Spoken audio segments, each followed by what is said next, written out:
ETF index mutual funds నేర్చుకుని stock మార్కెట్లో రాణించాలనుకుంటున్నారా? వెంటనే ఈ నెంబర్కి కాల్ చేయండి.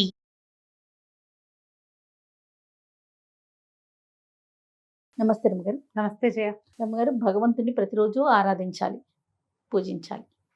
కానీ కొన్ని కొన్ని సందర్భాల్లో వింటూ ఉంటాం, నీ కష్టాలు వచ్చినప్పుడు మాత్రమే గుడికి వెళ్తావు, కష్టాలు వచ్చినప్పుడు మాత్రమే మొక్కుకుంటావు, కష్టాలు వచ్చినప్పుడు మాత్రమే దీపం పెడతావు. ఇలాంటి మనుషులను కూడా చూస్తూ ఉంటాం కదండి. ఎలా మనం అంటే ప్రతిరోజు పూజించాలి అనే విషయాన్ని ఎలా తీసుకెళ్ళాలి? కాదు జయ, మనం ఒక కారులో వెళ్తున్నాం, ఏవో ఎఫ్ఎం పెడతాం, అది మోగేస్తుంటుంది. వాళ్ళు ఎవరెవరో ఏంటేటో కబుర్లు చెప్పేసుకుంటుంటారు, పుస్తకం చదువుకుంటుంటాం. వారు కొంతమంది ఫోన్తో ఆడుకుంటారు, ఎవరితోటో చాట్ చేస్తూ ఉంటారు. ప్రతి ప్రయాణంలో మనం ఇదే కదా చూస్తాం. నలుగురు ఉంటే నాలుగు రకాలు, నాలుగు రకాలు. లేదా వీళ్ళే ఏదో కబుర్లు చెప్పుకుంటారు, నవ్వుతారు, తాగుతారు, తింటారు, తుళ్ళుతారు, కేరింతలు కొడతారు. సడన్గా కారులో గోతులో పడింది, వెంటనే ఏమంటారు? దేవుడా దేవుడా దేవుడా దేవుడా అనరా? ఖచ్చితంగా గోతులో పడ్డారు. ఎవడో ఒకడొచ్చి, ఇంకో ఏదో పెద్ద బండివాడు వచ్చి ఈ గోతులో ఉన్న బండిని పైకి లాగాడు. వెంటనే కార్లు దిగుతారు వీళ్ళు. ఒక్కొక్కళ్ళు కేరింతలు కడతారు, నవ్వుతారు, దండాలు పెట్టేస్తారు. దేవుడా నువ్వు ఉన్నావు, మమ్మల్ని రక్షించావు, నా ప్రార్థన మొరాలకిచ్చావు అంటారు. మళ్ళీ కారు ఎక్కుతారు. ఒక 5-10 నిమిషాలకి సేపు ఇదే మాట్లాడుకుంటారు. గుండె పగిలిపోయింది, గుండె ఆగిపోయింది, అమ్మో మా అమ్మని గుర్తొచ్చింది, మా నాన్న గుర్తొచ్చాడు, నాకు టెన్షన్ వచ్చేసింది, నా పిల్లల్ని వదిలేసి వచ్చాను, ఇవి మాట్లాడుకుంటాం. ఒక అరగంట 20 నిమిషాల తర్వాత మెల్లిగా అంతా సర్దుమడుగుతుంది, ఆకలిస్తూ ఉంటుంది. ఎక్కడో బ్రేక్ఫాస్ట్కో, లంచ్కో, డిన్నర్కో ఆగుతారు, అది తింటారు. మళ్ళీ ఎఫ్ఎం మొదలవుతుంది, మళ్ళీ మెసేజ్లు మొదలవుతాయి, మళ్ళీ ఫోన్లు, కబుర్లు, తాగుడు, తిరుగుడు, తుళ్ళడం, నవ్వడం, కేరింతలు కొట్టడం, సినిమా పాటలు. ఆ పాట మోగుతుంటే మనం కూడా మోగుతూ ఉంటాం. ఇది జరుగుతుందా జరగదా? జరుగుతుంది. ఏదైనా అతిశయోక్తి చెప్పాను నేను ఇందులో? లేదు రమ్మగారు కదా, క్వైట్ న్యాచురల్. మన జీవితం మామూలుగా సాగిపోతున్నప్పుడు మనకి భగవంతుడి మీద అతీతమైన శక్తి మీద ఏ ఐడియా, ఆలోచన, అవగాహన, ఆసక్తి ఉండవు. మనం ఏమీ చెయ్యలేము అని అర్థమైనప్పుడు మాత్రమే భగవంతుడు గుర్తొస్తాడు. కరెక్ట్. ఇది పాయింట్. ఇది జరుగుతుంది. కష్టాలు వచ్చినప్పుడే మనం మొక్కుకుంటాం. కష్టాలు ఏదైనా చాలా పెద్ద ప్రాబ్లమ్స్లో ఉంటే 10 రోజులు పాటు రోజు గుడికి వెళ్ళిపోతాం. రోజు 40 వేసి ఆంజనేయ స్వామికి 40, ఇంకొక ఆయనకి ఇంకో 30, అమ్మవారికి ఒక 21 ప్రదక్షిణాలు చొప్పున చేసేస్తాం. ఆ గుడికి వస్తా, ఈ గుడికి వస్తా అని మొక్కుంటాం. చిన్న చిన్న ముడుపులు కట్టి పక్కన పెడతాం. ప్రాబ్లమ్స్ తీరాక గుర్తున్నంత మటుకు తీర్చేసుకుంటాం. చాలా కొద్ది మందే ఈ ప్రార్థనని కంటిన్యూ చేస్తారు. జీవితంలో మన వల్ల ఏది కాదు అని అర్థమైన వాళ్ళు రెగ్యులర్గా ప్రార్థనలో ఉంటారు. మనం ఏం కాదు, మొత్తం ఆయనే, అంతేనా? అది ఏదైనా సమస్య వచ్చాక తెలుస్తుంది కొంతమందికి. ఏ సమస్య రాకుండానే ఈ జీవితం అనేది భగవంతుడిచ్చిన వరం, అతడిని నిత్యము ప్రార్థించాలి అనే అవగాహన ఉండేవాళ్ళు కొంతమందే ఉంటారు. ఇందులో మళ్ళీ ఎంతసేపు పూజ చేసి చావుగొట్టి చెవులు మూసేవాళ్ళు దేవుడిని పడుకోనీరు, కూర్చోనీరు, నుంచోనీరు, అది జరుగుతాయి కొంత. కానీ ఈ రెగ్యులర్ ప్రార్థన విధానం ఉంది చూడు, ఆ నమ్మకము, ఆ అలవాటు తక్కువ ఉంటుంది. దీన్ని ఏం చేయాలి, ఎట్లా ఇది నేర్చుకోవాలి అంటే మనం పిల్లలకి నేర్పాలి. మనకి సాధారణంగా ఎలా ఉంటుంది, మనుషులు అన్నవాడికి ఏం చేసినా ఇదంతా నా ప్రతాపం అని ఉంటుంది. ఇప్పుడు నేను బోల్డ్ వీడియోలు చేస్తాను, నెలకు 50 వీడియోలు చేసేస్తాం మనం, అవునా కదా? రకరకాల విషయాలు మాట్లాడతాం. నువ్వు నన్ను అడుగు, రామ్ గారు ఇవన్నీ మీకు ఎలా తెలుసంటే, నేను చిన్నప్పటి నుంచి చదువుకున్నాను, చిన్నప్పటి నుంచి చాలా పుస్తకాలు ఉన్నాయి మా ఇంట్లో, లోకజ్ఞానం ఉంది నాకు, మాది పల్లెటూరు, మేము బోళ్ళంతమంది అక్క చెల్లెళ్ళం, ఫ్యామిలీలు పెద్దవి, ప్రపంచాన్ని చూడడం వల్ల నాకు ఈ జ్ఞానం వచ్చింది, ఇది వచ్చింది, అది వచ్చింది, ఇది వచ్చింది చెప్తా. వీటన్నిటికీ ముందు ఒక వాక్యం ఎప్పుడూ చెప్తానే జయ, నేను భగవంతుడు ఇచ్చిన అవకాశం. అవును, ఇంత దాన్ని నేను సంపాదించుకోలా, మా ఇంట్లో పుట్టడం నా ఛాయిస్ కాదు, ఈ మొత్తానికి కారణమైన మా ఇంట్లో నా పుట్టకుంది చూడు, అది భగవంతుడు ఇచ్చిన అవకాశం.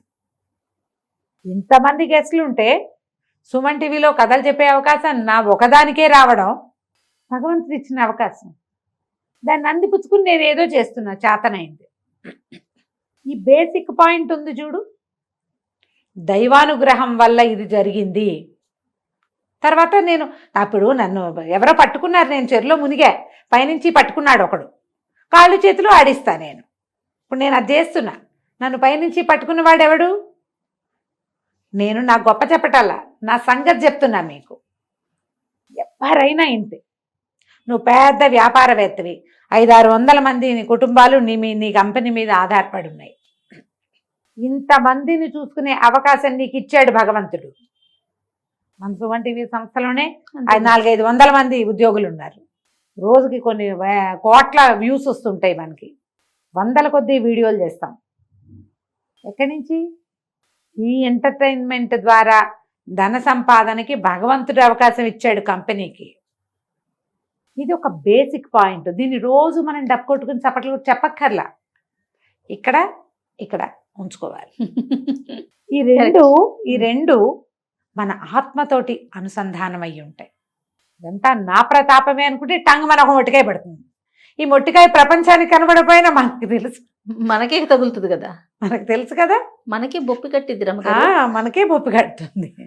కాబట్టి ఆ లోపల గనక అది తెలివిడి ఉంటే ప్రార్థన ఆటోమేటిక్గా జరుగుతుంది. ఆ ప్రతాపం కాదు ఇదంతా. ఈ ప్రతాపాన్ని ఇలా చూపించటానికి నాకు భగవంతుడు అవకాశం ఇచ్చాడు అన్న ఒక్క నమ్మిక లోపల ఉంటే ప్రార్థన జరుగుతుంది. ఈ ప్రార్థనకమ్మా ఎంతసేపు నేను ప్రతిసారి మనం మాట్లాడినప్పుడల్లా చెప్తా, ఇన్ని పువ్వులు అన్ని పూసలు అవి ఏమిటో ఉంటేనే పూజ అని పొరపాటును కూడా అనుకోవద్దు. ఉండాలి, హృదయ కుసుమాన్ని సమర్పించాలి భగవంతుడికి, అంతే. అవేమిటో ఇవన్నీ చేయాల్సిందే, ఇంత చేయాలి, షోడశోపచారాలు చేయాలి, ఇంకేమిటో చేయాలి, చెప్పని భోగు చేయాల్సిందే, మడి మసానం అన్నీ ఉండాల్సిందే, అదంతా లేదమ్మా. అవన్నీ నీకు చేతొచ్చింది, నువ్వు చేయగలిగింది, నువ్వు పెట్టగలిగినంత. అవేవి పెట్టలేకపోయినా నువ్వు ప్రార్థించవచ్చు కదా. మనసా వాచా కర్మణ ఒక్క నమస్కారం చేసుకోవచ్చే భగవంతుడికి. దొరికిన పువ్వు పెట్టు, పువ్వు దొరకనాడు, అయ్యా నాయన పువ్వులు లేవు ఇవాళ, పూజించలేకపోతాను, నా ప్రార్థనే నీ పూజనైనా అని చెప్పు, చాలు. ఆయన ఒప్పుకుంటాడు. మనం ఒప్పుకోలేము, అన్నీ మనకు కావాలి. ఈ వేషమంతా మనకు అవసరం, భగవంతుడికి ఏమక్కర్లేదమ్మా. అవి నీ లోపల అహంకారం లేని నీ మనసు భగవంతుడికి కావాలి. పైకి నువ్వేం మాట్లాడినా సరే, నీ లోపల ఏమున్నావు, నువ్వు ఎలా భగవంతుడి దగ్గరికి వెళ్తావు, ఇదే ఇంపార్టెంట్. మనం ఏం చేస్తామంటే ఇదంతా మన ప్రతాపం అనుకుని ఏదైనా ప్రాబ్లం వచ్చినప్పుడే దేవుడి దగ్గరికి వెళ్తూ ఉంటాం. ఇప్పుడు మన కంపెనీ ఉంది, కంపెనీ దృష్టిలోనే చెప్పుకుందాం, ఏదో ఒక ఉద్యోగం చేస్తున్నాం, రోజువారీ బోళ్ళని చేసేస్తారు పనులు అంతా, కర్మచారులు ఉన్న పని అందరూ కూడా, ఆఫీస్లో ఉన్నవాళ్ళు, స్టూడియోలో ఉన్నవాళ్ళు. ఏదైనా ప్రాబ్లం వస్తేనే ఎండి దగ్గరికి వెళ్తాం, అంతేగా, ఒక తాత్కాలిక ప్రయోజనం కోసం వెళ్తాం. కానీ నిజానికి ఈ కంపెనీ ఎవరిది? అయింది. రోజువారీ ఆయన మన మధ్య లేడు, మనమేం ముట్టుకోకర్లా ఆయన్ని. 2-3 నెలలకు 5-6 నెలలకు ఒక్కరోజు ఆయన అవసరపడుతుంది మనకి, అత్యవసరం. ఇవి ఆయనతో మాట్లాడితే కానీ సార్ట్ అవుట్ కాదు. అంటే ఆ ఒక రోజుకేనా ఆయన? కాదుగా. ఈ మొత్తం కంపెనీ నడిపే అసలు కదా సూత్రధారి ఎవరు? అతనే కదా. అవునా? అవునండి. ఆయనతో మాకే సంబంధం అంటామా మనం? దేవుడు కూడా అంతే కదమ్మా. ఈ 400-500 మంది కంపెనీని నడిపే ఎండీకే ఈ మొత్తం అందరి మీద కంట్రోల్ ఉంటే ప్రపంచాన్ని జగన్నాటక సూత్రధారికి ఉండదు? ఆయన కంట్రోల్లోనే ఉన్నాం కదా మనం. ఏమైనా చూపించకుండా ఆయన కనపడకుండా చేయగలమా? అసలు చేయలేం కదా. కాబట్టి లోపల తెలుసుకోండి. ప్రాబ్లమ్స్ వచ్చినప్పుడే దైవారాధన చేస్తాం అనే ఆలోచన మానండి, అది మంచిది కాదు. మీరు రోజువారీ సరిగ్గా బిహేవ్ చేయకుండా సడన్గా ప్రాబ్లం వచ్చినప్పుడు నేను అద్భుతంగా ఉంటానంటే అదంతా లెక్కించబడదు, అది లెక్క పెట్టబడదు. ఇదే లెక్క పెట్టబడుతుంది, నీ బ్యాడ్ బిహేవియరే కనపడుతుంది. ఇవి పెద్దవైపోతాయి, ప్రాబ్లమ్స్ ఎక్కువ అవుతాయి. అది చేయొద్దు అట్లా. మీ మీద డిసిప్లినరీ యాక్షన్స్ అవి తీసుకుంటే మీరు చేయగలిగేదేముంది కదా. ఈ కంపెనీలో తీసేస్తే ఇంకో కంపెనీలోకి వెళ్తాం. ఎన్ని కంపెనీలు పోని మారేవు, ఎన్నైనా ఉన్నాయి. భగవంతుడి కంపెనీయో అది ఒకటే కదా. ఈ ప్రపంచం ఒకటే ఉంది కదా. ఇందులోంచి చేడాక నువ్వు దిగినాసిల్లిపోయి పోవటమే, అంతే, ఇకేం లేదు. అందుకని నిత్యం ప్రార్థన చేసే విధానాన్ని ప్రాక్టీస్ చేయండి. కాసేపైనా భగవంతుడి పట్ల విశ్వాసాన్ని ప్రకటించే అవకాశాన్ని తీసుకోండి. 5 minutes అంతే. పూజకి టైం లేదండి, వాళ్ళ టైం చాలేదంటారు పాపం.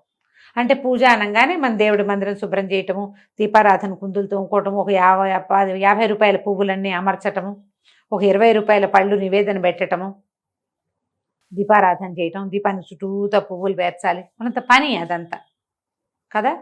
ఒక దండం పెట్టడానికి అంత పని ఉందా? ఈ క్రియ సాయంకాలం చేసుకో, వెళ్ళేటప్పుడు దండం పెట్టుకుని వెళ్ళు. Minimum thing good morning.